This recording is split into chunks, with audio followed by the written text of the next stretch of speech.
Barabani block Trinamool কংগ্রেসের SC সেলের উদ্যোগে দোমানি বাজার হাটতলায় এক কর্মী সভা অনুষ্ঠিত হয়। সভার প্রধান অতিথি হিসেবে উপস্থিত ছিলেন বারাবণী বিধায়ক ও আসানসোল কর্পোরেশনের মেয়র বিধান উপাধ্যায়।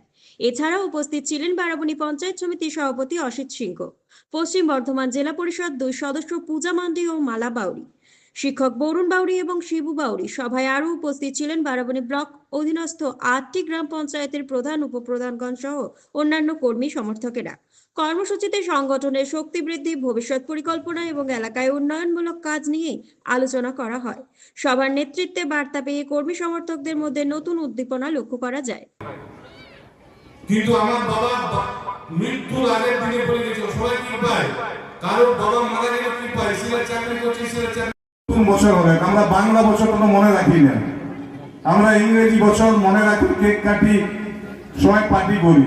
তো ইংরেজি বছর আর কদিন পরে হবে।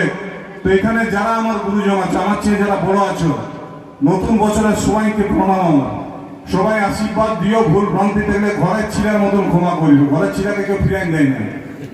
আর যারা ছোট্ট এবং বন্ধু যারা আছো, তারা অনেক অনেক নতুন বছরের ভালোবাসা নিও, সাথে থাকো। লড়াই বাবা চালু করে গিয়েছিল, বাবা মানে স্বর্গীয় মানিক উপাধ্যায় চালু করে গিয়েছিল, এবং আমরা চেষ্টা করছি। যেটা আমাদের অসিত সিং বলছিল যে আমরা চুপ আছি, মানে ভাবো না যে আমরা ভয় পেয়েছি। রক্ত কিন্তু মানিক উপাধ্যায়ের আছে, মানিক উপাধ্যায়ের নাম সবাই জানে। তাই আমরা চাই না, আমরা চাই যেভাবে শান্তিতে বারাবণী আছে সেভাবে শান্তিতে বারাবণীকে থাকতে দেন। কারণ বারাবণী সিপিএম এর টাইমে দেখবেন প্রতিটা বিধানসভাতে অত্যাচার হয়েছে, কিন্তু বারাবণীতে যারা বাবার সঙ্গে যারা রাজনীতি করেছে তারা উঠিয়ে দিয়েছিল সিপিএম কে।